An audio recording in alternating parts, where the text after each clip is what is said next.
Welcome to the Mill Creek View, Tennessee podcast with your host, Steve Abramowitz, editor-in-chief of the Mill Creek View newspaper. Welcome back to the Mill Creek View, Tennessee podcast. We are focusing on the volunteer state and our nation today with always an interesting person making a positive change in our community. This time, special guest Martha Byrne. But first, for more information about the Mill Creek View podcast, visit us anywhere you get your podcasts and socials at Mill Creek View, Tennessee. While you're there, please subscribe. It is totally free to use still for now. Welcome to our People in the News episode, where I interview people who are making an impact and are lovers of truth. Today, we are talking with Martha Byrne. Martha is a three-time Emmy Award-winning actress, writer, and producer. Her most recognizable role was on the CBS daytime soap opera As the World Turns. She also starred in General Hospital Crisis on NBC, wrote for The Bold and Beautiful, and produced several award-winning shows. Martha is a philanthropist, raising millions of dollars for St. Jude Children's Research Hospital. She is the wife of a wrongly convicted former NYPD detective and private investigator, Michael McMahon, who got set up by Chinese CCP foreign agents and thrown under the bus by the FBI, allegedly. Michael is one of the most highly decorated police officers at NYPD, with over 75 commendations and the Combat Cross, NYPD's second highest award. They were home with their three children, Michael Terrence, Maxwell Vincent, and Anne Marie, and his elderly mother-in-law, when 10 federal agents came to arrest him. Martha is bringing attention to the case and is kind enough to come on the MCV and give us an update. Hello, Mrs. Byrne. How are you today? I'm well. Thank you for that introduction. It's always nice to be get better up there. So thank you for talking about my past and where we are and what we can dive into today. It's pretty intense. I feel like I'm amongst soap opera, TV, daytime royalty. So thank you for taking the time and coming out here. Oh, it's wonderful. We have the best fans ever. So they've been incredible through this whole process. So a shout out to all the fans who are tuning in, who watch and have supported me for decades. They're incredible people. Oh, that's great. That's great. Yeah, 20 years on TV, you're gonna love that. So that's wonderful.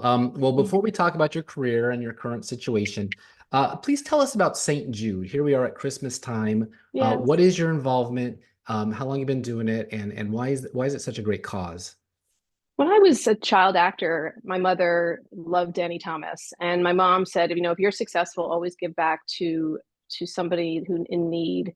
So my mom picked St. Jude Children's Research Hospital, and I carried that with me my whole life.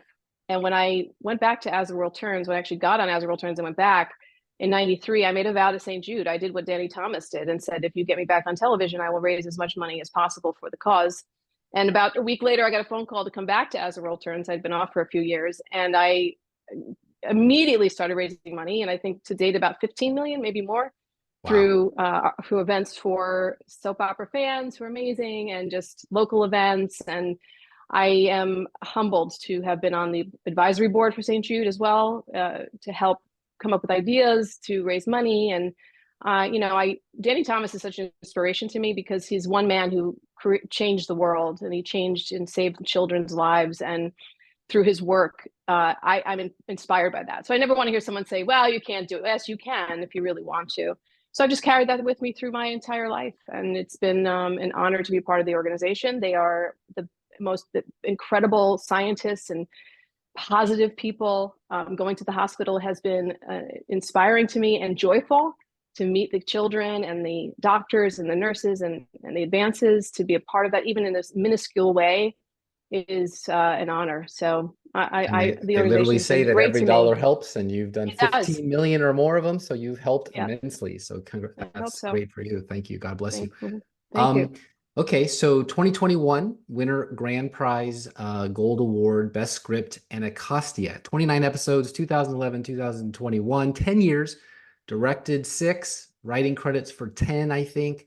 Though the odds are overwhelming for many who call the forgotten part of DC home, the characters of Anacostia remain hopeful, drawing strength from their complicated yet resilient friendships. Tell us about your time on that show, since everyone knows. So when I left As the World Turns, I really wanted to go behind the scenes. So I started writing for Bold and the Beautiful, the soap opera. I created my own show called Gotham, which got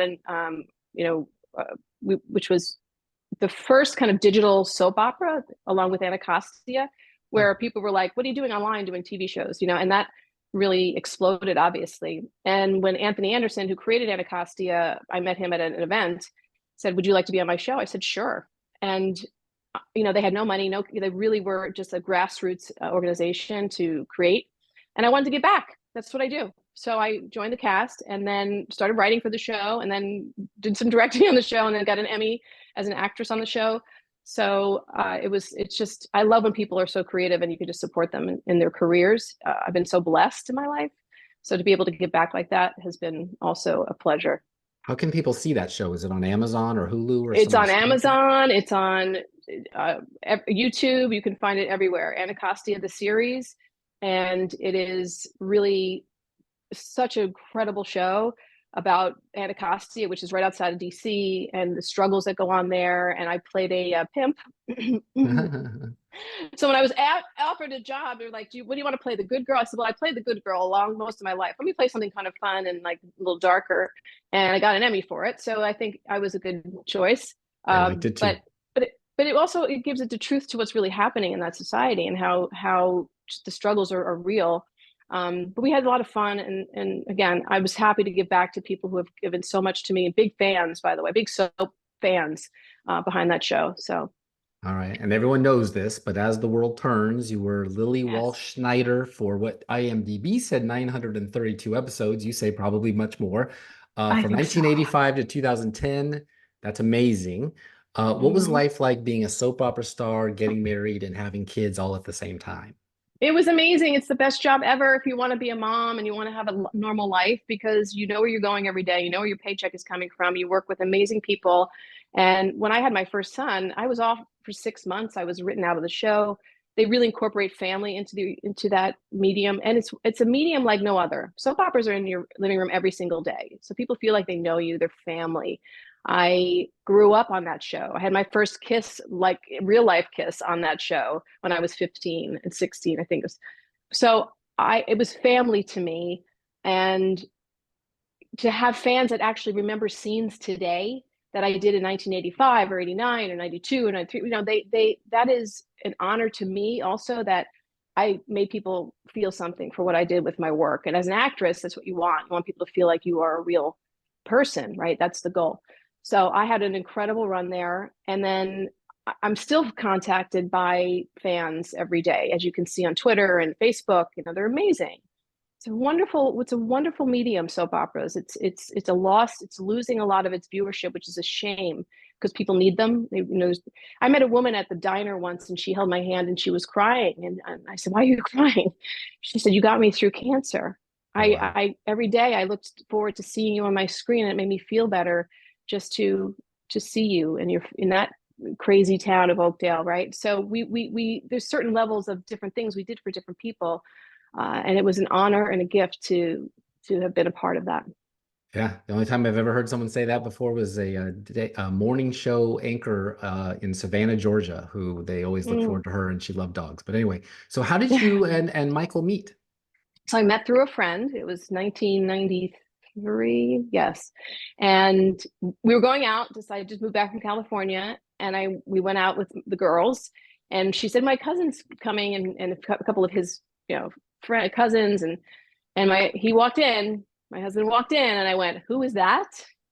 And they said his name is Michael McMahon. I said, "Well, he's an Irish guy. Let me go up to him and say I'm Irish too." See if that kind of breaks the ice.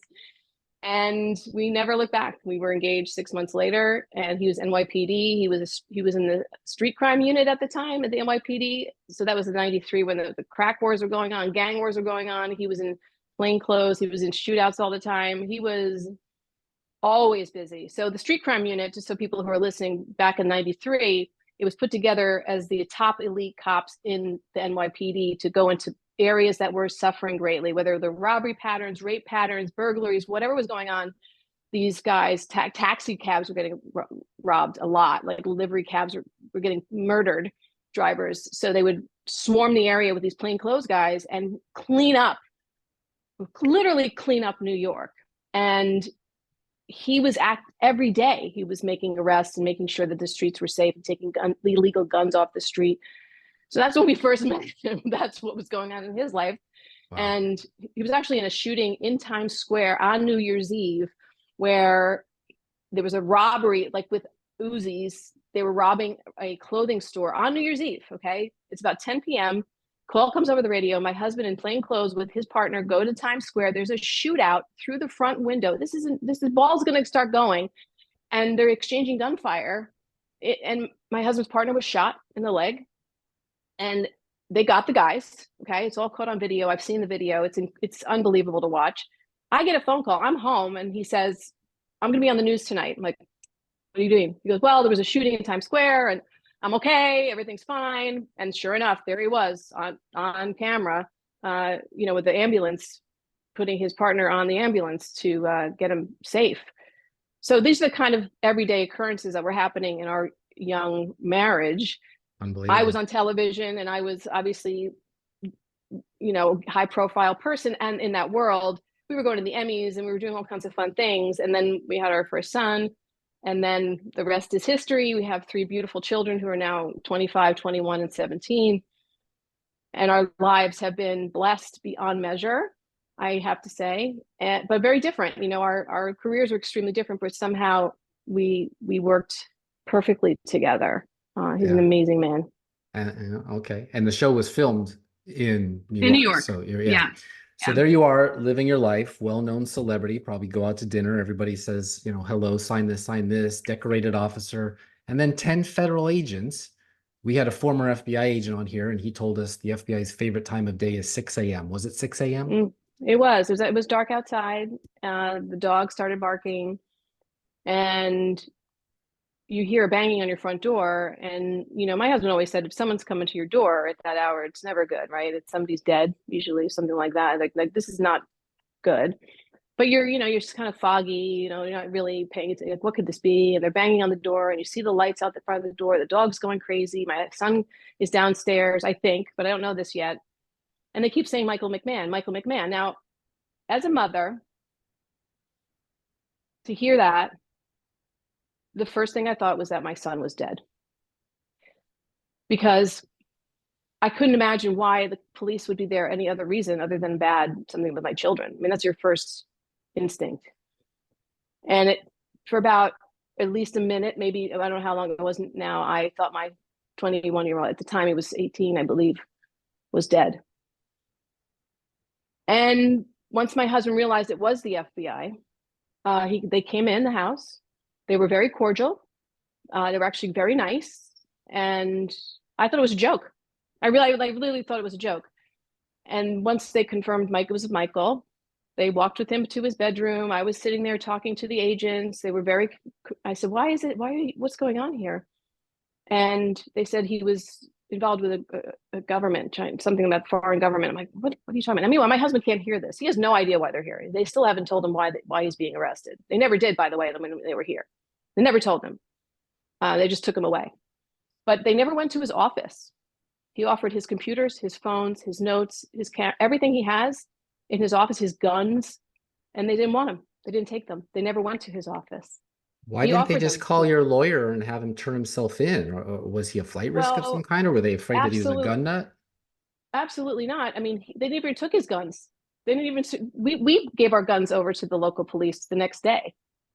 Like, they didn't care. They were only here for whatever agenda they were here for. Okay, if this was a national security case, why are they not interested? Why are they not going into his office? Why are they not looking into his? He offered it up.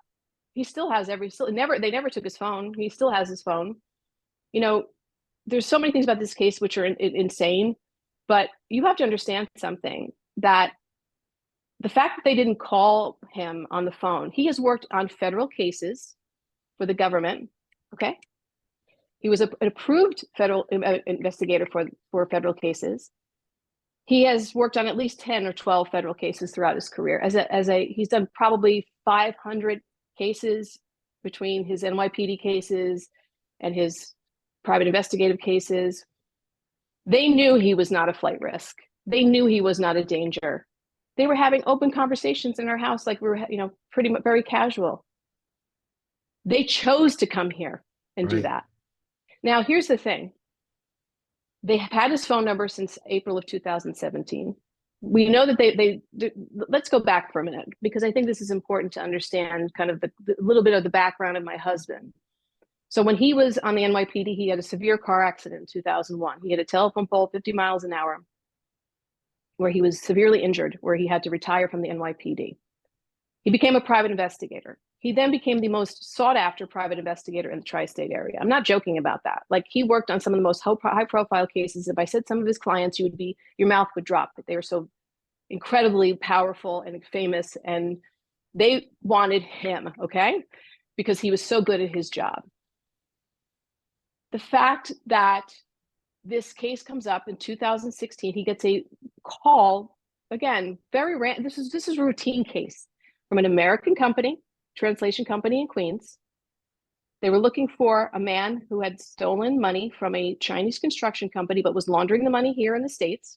And they needed a licensed private investigator in New Jersey, okay? He had been recommended, my husband, by a lawyer in New Jersey for this job. He was paid by a US bank check. He meets with his clients at Panera Bread, who came in to talk to him. He meets with them at a law firm in New Jersey, which he was working out of at the time, which is earshot of lawyers. And he's having conversations with his client. He does his due diligence. He gets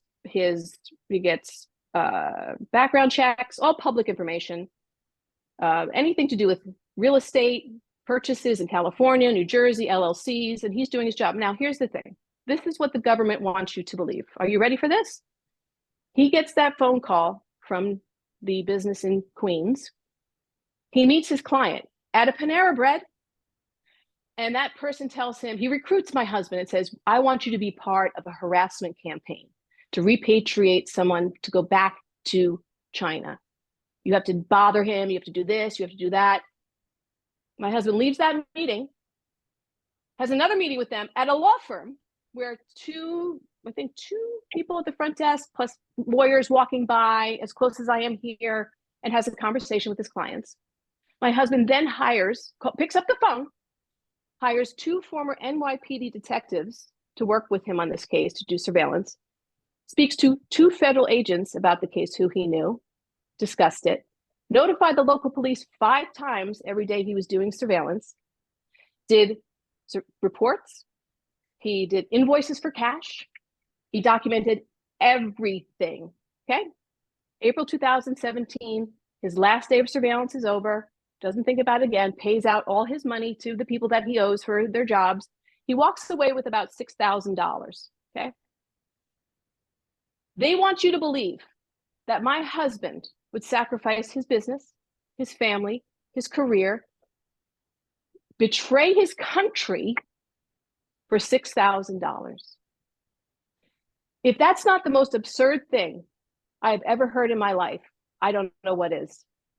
So it is beyond the scope. So there was no evidence. Every single piece of evidence supported this fact that he was hired for a civil matter. He was never asked to do anything illegal. The people that he surveilled never saw him. This is beyond overreach, this case. So of course we're going to fight it. Yeah, absolutely. But it turns out that the company that did hire him had ties to the Chinese Communist Party. He obviously didn't know that from those conversations you're talking about, but that was the string, I guess, that they pulled on and led to these problems, regardless of the $6,000. Well, here's the thing. Here's the deal. If you're hired by, first of all, he was found not guilty on count 1. So the meat of the case, he was found not guilty of. He was found not guilty of conspiring to violate failure to register, Foreign Agents Registration Act. Okay. All right. Yeah. That means the government could not prove that he was hired by a foreign government. Let's talk about that. Second of all, the person that he met with at Panera Bread used an alias. Okay. The rest of the people, but the government knew they were here. So at my husband's trial, it came out, and we knew this because of other investigation work for a lot of reporters had talked about this, that MSS officers, they're called Chinese police, they were here all over the country. They were taking classes at Houston, at colleges. They were taking classes in Connecticut. They were here as our guests. They said who they were. They were police officers, prosecutors. They were meeting with electric vehicle companies, apparently, potentially. They were all over the country, and only the government knew that. okay? The government knew a lot more than anybody else in 2016. You got to remember, this is 2016, by the way. Mhm. But here's the thing, that if this person that my husband met with was he was here, he had been here in Houston, he had been apparently all over the country, allegedly. Why was he allowed in? He repatriated somebody in 2015 when he was in Houston.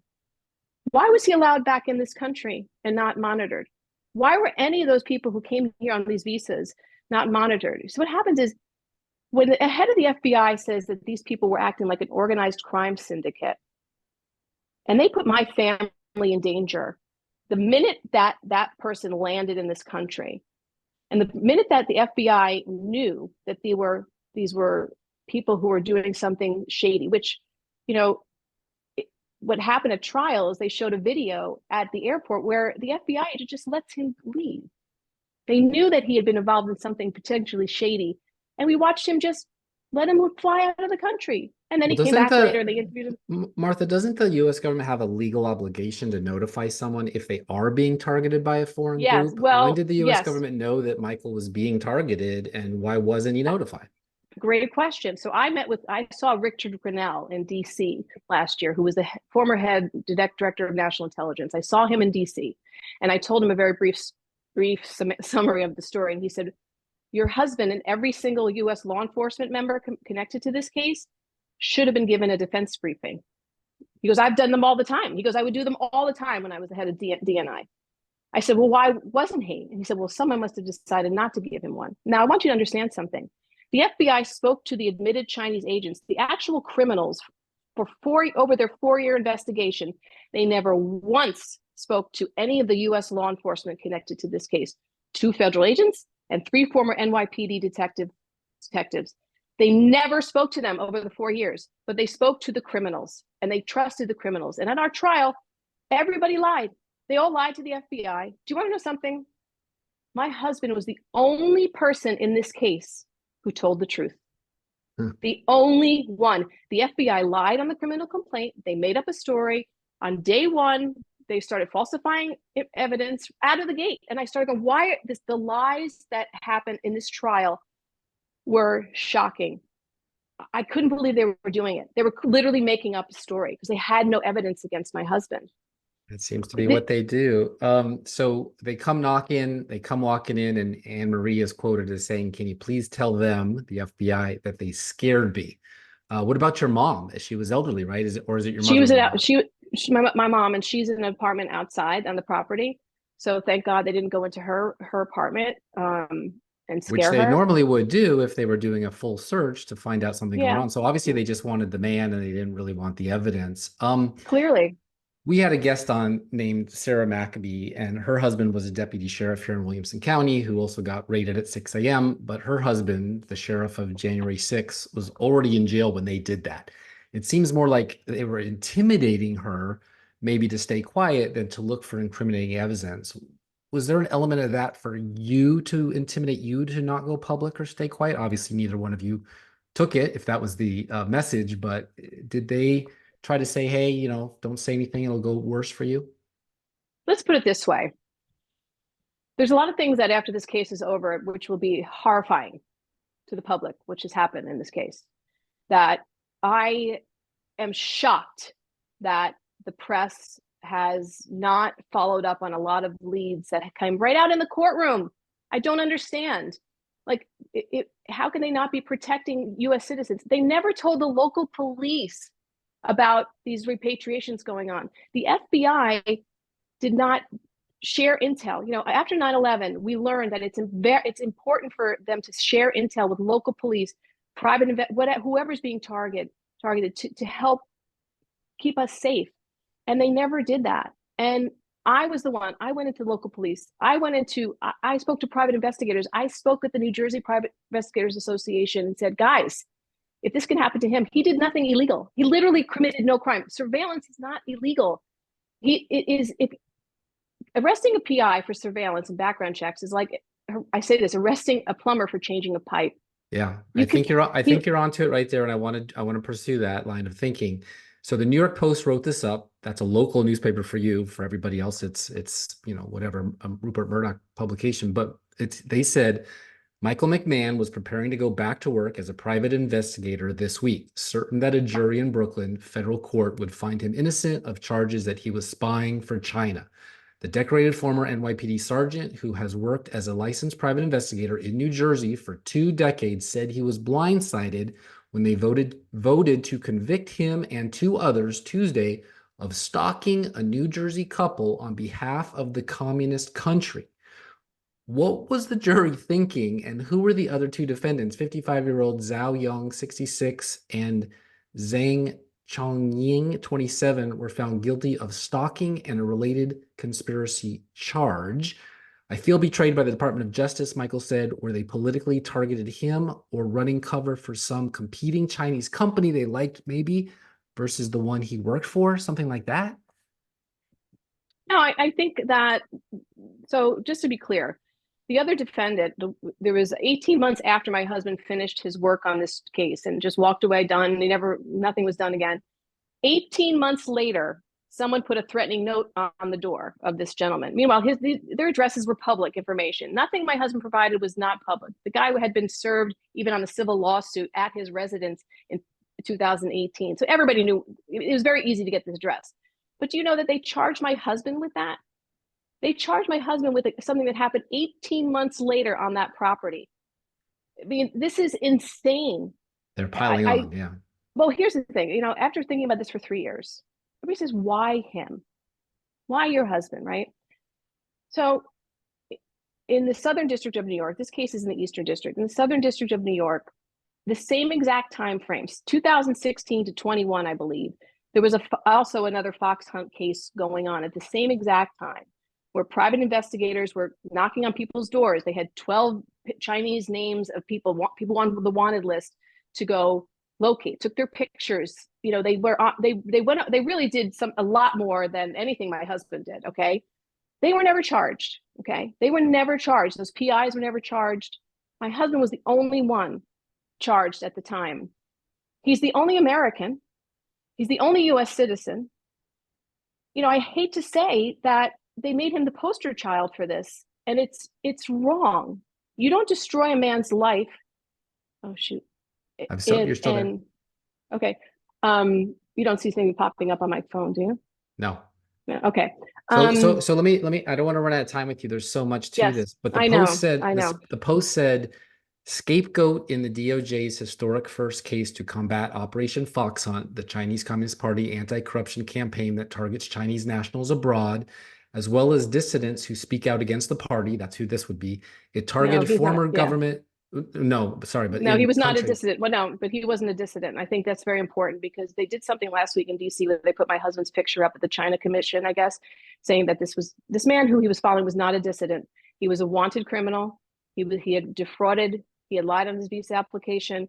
Was laundering tens of millions of dollars here in this country. He had a $15 million civil lawsuit against him that was partial judgment against him. This man was not a dissident. Here's the question I have. It targeted former government officials and others suspected of economic crimes against China. But here's where I get like, red flag. New York's most storied private investigator, Richard Bo Dietl, vigorously denied doing any work for the Chinese firm. The Post revealed earlier this month how Bo Dietl sold half of his security company to a Chinese security firm whose boss, Liu Wu, is said by sources to be a Chinese intelligence agent. I'm going to be his worst nightmare, Richard Bo Dietl said of Mayor Bill de Blasio in 2017 when he launched a mayoral campaign challenge to de Blasio. Could this whole thing be political targeting that netted your husband? I have no idea. I mean, I went to Bo Dietl as soon as this happened. I said, you better be careful. Like they may, I tried to warn him. I've been warning every PI. You have to understand something. Bo Dietl sold his company to a Chinese firm. He was in China. He was in business with them. This is nowhere in the same stratosphere of that. It is my husband's career and he did nothing. He was paid by an American check. He did a few days of work. He literally worked 5 days on this and that was it. So to put him even with Bo Dietl in the same category is wrong. I there's a lot of the fact that listen, the FBI knew in 2017 that PIs were being targeted and used. And in April 2017, the FBI had my husband's information and they never came to him. Do you realize if they had come to him in 2017, any crime that happened regarding this case that happened after that could have been prevented? These people were still harassed. Things still happened to them. The FBI chose to speak to the criminals. Do you understand something? If you're ignoring your own law enforcement, you're ignoring your own federal, if you're keeping them out of the case deliberately because you want to be a secret agent and not a civil servant, which is what you're supposed to do, and share information, we all get hurt. The fact that I had the press outside my house and they were following me and taking pictures of my children and taking pictures in the front of my house. I mean, it is not a crime. It is bothersome, but you understand, my husband was half a mile away from the person's house. They never saw it. How can you be charged with interstate stalking when you never left New Jersey? That's why I think it was politically motivated. I mean, I remember very clearly the decision that the state and the federal prosecutors chose not to bring criminal charges against de Blasio or his aides for campaign finance activities. And Deedle told Governor Cuomo he should name an independent prosecutor. He literally said, I want him to have an independent investigation on the civil aspect of campaign finance. The law has been violated. That would definitely get his attention, no doubt. And he was a Fox guy, obviously a right-wing kind of opinionated, guy, so well-known, non-Democrat in the most vicious political targeting era of our lifetime. So I'm curious if they just went after politically inconvenient investigators in the New York City area to basically give de Blasio a pass. I guess we'll never really know. Well, listen, trust me, I will know, because I will find out exactly what happened here. There is zero excuse. This is a failed FBI operation. All the people, the actual, like, the people that masterminded this fled the country on the FBI's watch. They were here. They could have grabbed them, okay? They could have opportunities to grab these people, and they fled. And you just go after a hero who sacrificed his entire life for this country, who has done nothing but be a hero, run into burning buildings, take on gunfire. What they did to us, here's the thing that really, really irks me as one of many things. They say he did this for money. Okay. In 2016, we had $1 million house, no mortgage. I mean, I wish I didn't have to say this but they put everything else out there. Why not? We had no debt. We had money in the bank. We're both semi-retired. I'd had a 40-year plus or 30-year plus career in the entertainment industry. To say that he would do anything for money is a joke, by the way, in 2016, 17. He loved what he did. Do you realize that he's done more pro bono work as a private investigator for people who have been wrongly accused of crimes? He stopped a robbery of an elderly woman last year at our bank without his guns, because he turned in his guns. But he turned around, he saw something was going wrong, and he stopped that robbery. He is the epitome of what our world needs more of. And for them to attack him like this is unforgivable.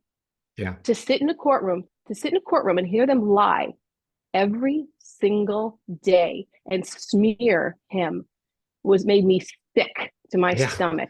I would take one of him over 1,000 of those agents. I mean, he earned 78 medals and citations for bravery, including the Combat Cross, the department's second highest honor. He grew up in Rockland County as one of 9 children. His grandmother was the house matron for a firehouse in Washington Heights, and both his grandfather and uncle were firemen there.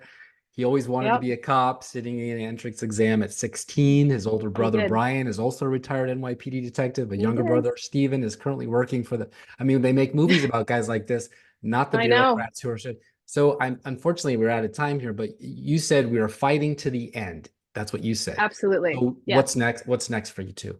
Well, we just filed motions to overturn the verdict. We're waiting for the judge's reply. It was powerful. We cited all the missteps and what the lies that they told at trial and how they didn't prove their case.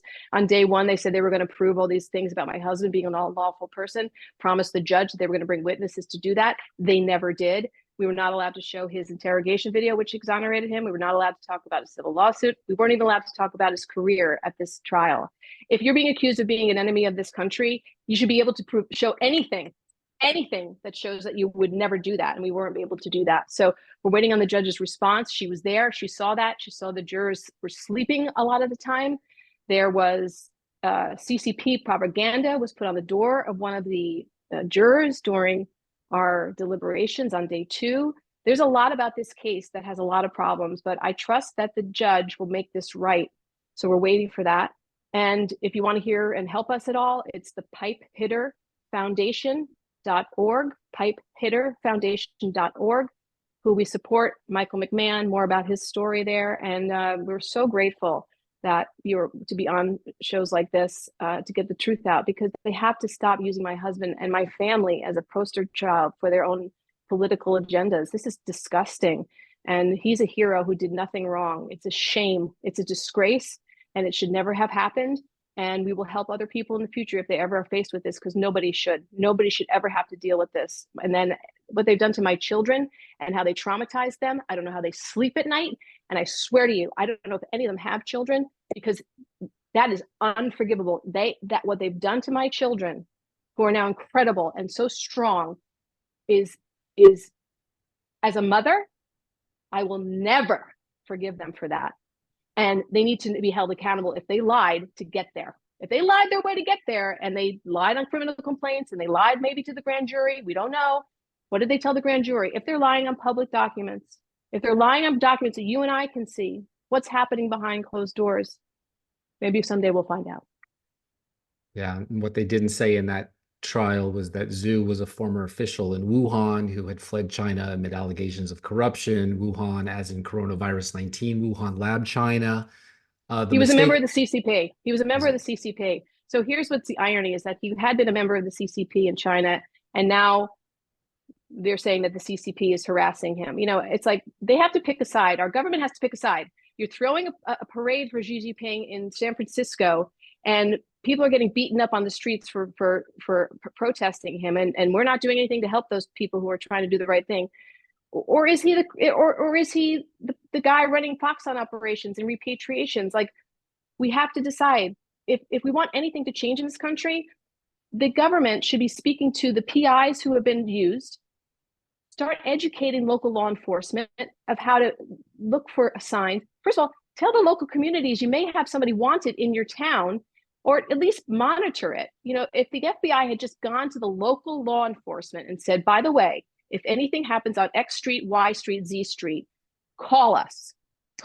Why? Just want to keep an eye out. We wouldn't be talking today. They're certainly not playing fair and picking the wrong side. They should be with the heroes, obviously, not with the enemy of our people. Exactly. But Martha, we are totally out of time here. I'm so sorry. Thank you. I want to stay in touch, though, and let us know how this progresses. We'll have you back again.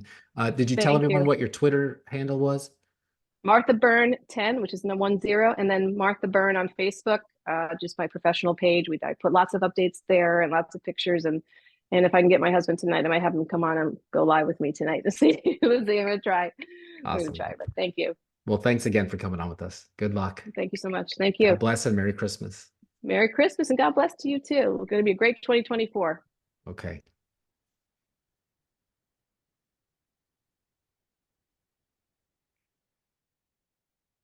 All right. Well, welcome to the Steve and Steve segment of our show, where we discuss what we just heard. Steve, what'd you hear?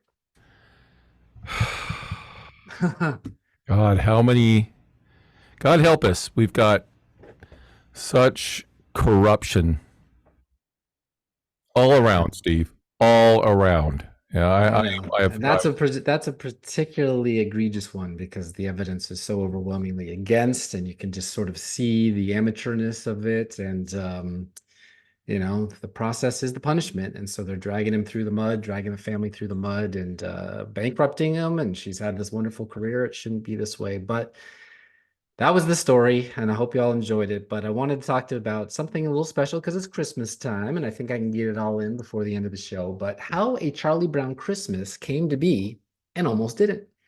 America fell in love with the show when it first aired on TV back in 1965, and it's been a part of our lives ever since.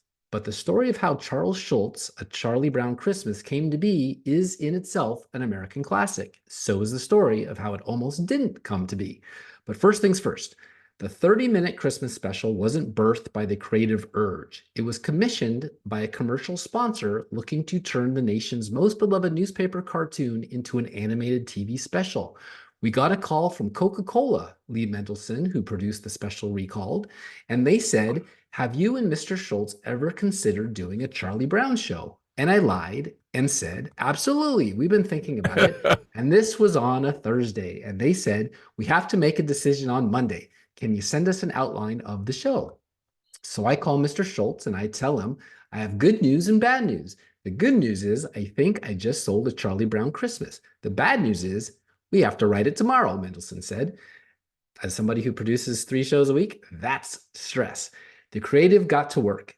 Schultz pulled together Mendelson and legendary animator Bill Melendez, put an outline together and quickly locked down the sale. The rest was history. The team worked fast. It had only 3 months to create a script, record it, make a soundtrack, and create 30,000 animation cells from scratch, all before the days of computer animated design. When the special was finished, it wasn't a hit with network executives. The first problem was the laugh track, or lack thereof. Back in the 60s, it was unimaginable to produce TV comedy without one. Schultz thought more highly of viewers. He didn't believe they needed to be cued to laugh at predetermined moments. Like I didn't learn to read from 1960s. Another disagreement involved the voice work. CBS executives wanted to use adult actors who pretended to be kids. Schultz believed that using children gave the characters more authenticity. He was right. The CBS executives also had a problem with the jazz soundtrack by Vince Gilardi. The music was too sophisticated for a children's program, they worried. They wanted something younger. The CBS executive also thought the show was too slow. They didn't think there was enough action in a show dedicated to children with limited attention spans. Man, they really underestimate the kids. Last, the CBS executives worried about the scene where Linus recites the story of the birth of Jesus Christ from the Gospel of Luke. Of course they did. It was too long, they believed, and too literal. The CBS executives assumed Americans, especially kids, wouldn't want to sit through a spoken passage from the King James Bible. They were freaking out about something so overtly religious in a Christmas special, Melendez said. They basically wrote it off. Schultz didn't get pushback just from CBS executives. Members of his team were skeptical too. Melendez himself was hesitant. "I was leery of the religion that came into it, and I was right away opposed to it," he told reporters. Luckily for Schultz, he was the beneficiary of a tight production schedule. Moreover, the network, the advertising agency, and the show's sponsors, Coca-Cola, had already promoted the show in TV Guide. Schultz had leveraged and wasn't about to capitulate on key creative elements, especially the Bible reading. The network executives finally caved and aired the special as Schultz intended. That's why Charles Schultz was Charles Schultz. He intuitively knew the things Americans cared about, the things that gave their lives meaning. The longtime Sunday school teacher also knew the reading from the Gospel of Luke was the centerpiece of the show and a centerpiece of American life. It's a scene we'll always remember. As Charlie Brown sinks into despair while trying to find the true meaning of Christmas, Linus walks center stage, and under a narrow spotlight quotes Luke 2:8-14. Play it.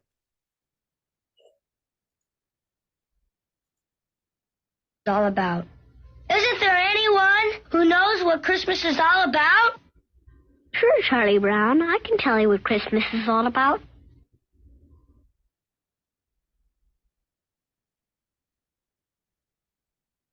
Lights, please. And there were in the same country shepherds, abiding in the field, keeping watch over their flock by night.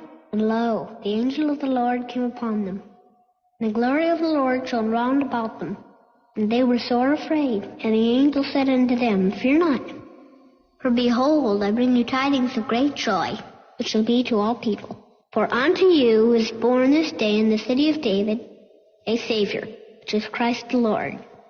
And this shall be a sign unto you. Ye shall find the babe wrapped in swaddling clothes, lying in a manger. And suddenly there was with the angel a multitude of the heavenly host praising God, and saying, Glory to God in the highest, and on earth peace, goodwill toward men.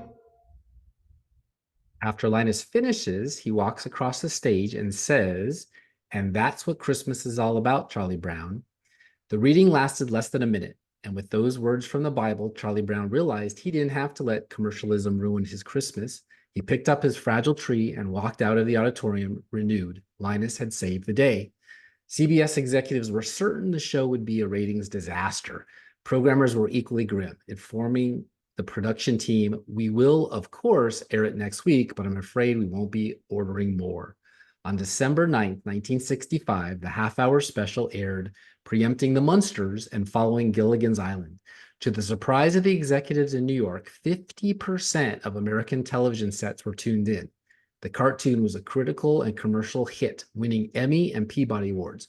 Linus's recitation was hailed by critics. Harriet Von Horn of the New York World Telegram, who wrote, "Linus' reading of the story of the Nativity was quite simply the dramatic highlight of the season." Coca-Cola was inundated with letters from fans of the special. Here's one. "Gentlemen, I'm writing the first fan letter in my 52 years of a rather full life to compliment you of sponsoring the Charlie Brown Christmas television program. I don't know when any program has delighted as many adults as well as children, and I'm writing to express the hope that you might be able to sponsor additional Charlie Brown programs. Grand Rapids, Michigan." Here's another. "To the makers of Coca-Cola, we wish to compliment you on the Peanuts show you sponsored on TV. Your production stands out as refreshing as your product. Our thanks to you and Mr. Schultz for bringing to the fore in his wholesome philosophy the real spirit of Christmas, which is so often obliterated by the false one. It is our hope that Peanuts may find a permanent place on the TV realm. May the makers of Coca-Cola be greatly blessed for their part in this worthwhile endeavor." Why didn't the manufacturers of Bud Light know this story? Sister of St. Francis, Belle Vernon Penn. A Charlie Brown Christmas found that permanent place in the TV realm and in our hearts. It's equaled only by the 1966 program, How the Grinch Stole Christmas, in its popularity among young and old alike. Thank God the Grinch-like executives at CBS chose to air the special back in 1965. If it had been left to their instincts, we'd have one less national treasure to cherish come Christmas time. All right. If anything, now we have a tradition, because this is the second time that we've played this show, because this show's going on its second year, actually its third year, and we actually did that. So it's not Christmas until we hear from Linus, and we heard from him. So there you go. America's favorite Jewish philosopher, blanket lover, kid from the Peanuts' gang, and a heck of a second baseman, Linus Van Pelt, Lucy's brother, and not Sally's sweet baboo. But happy holidays, and thanks for indulging me on that. I really enjoy. Hey, Steve, if we got a minute, I brought this in for something I'm going to do, but right here, it's called The Story of Jesus. It was put out by the Rand McNally Company in 1935. This is my part of my father's collection. As he was a kid, and I used to read that. They would read it to me. I read it to my kids. But 1935, it's the whole story, including his death and resurrection. 1935, Rand McNally. Companies have sure changed, have they not? They have. They sure have. And you can also read Luke, circa 86, I believe. But yeah, it's a great story. It's the greatest story ever told, I believe. Yep. Okay, so let's do this. Welcome to my quotes for the day. But before I share, I want to remind everyone to subscribe to Mill Creek View podcast. Just go to Rumble or Spotify or iTunes, search for the Mill Creek View, and hit the subscribe button and follow us. I really hope you like it. Anyone who is enjoying this live on tecn.tv, you can flip on over there and see an entire library of great shows just like tonight's.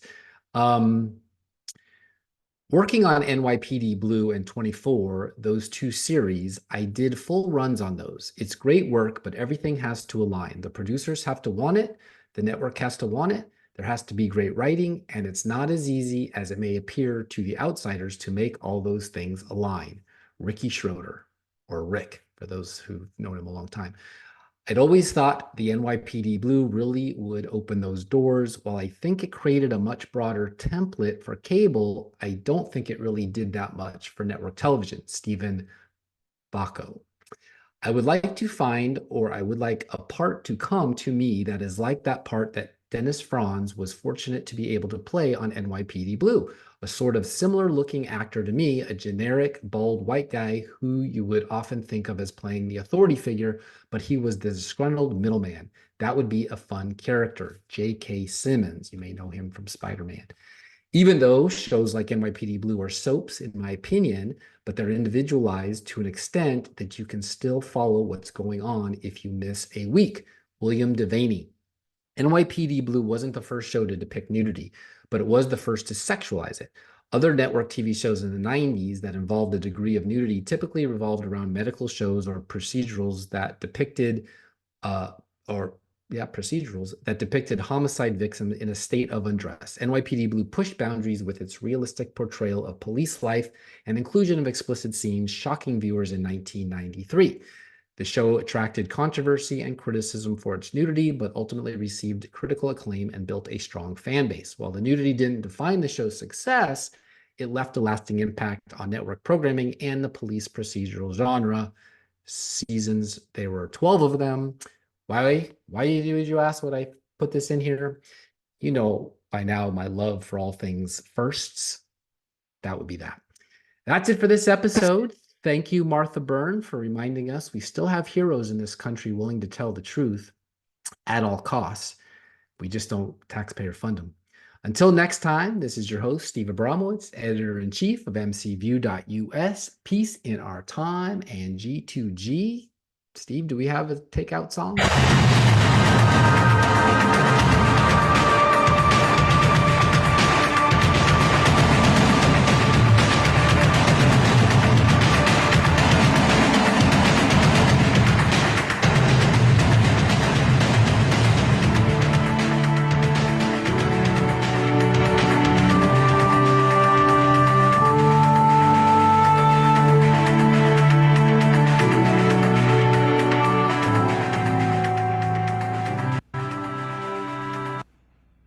Is that NYPD Blue?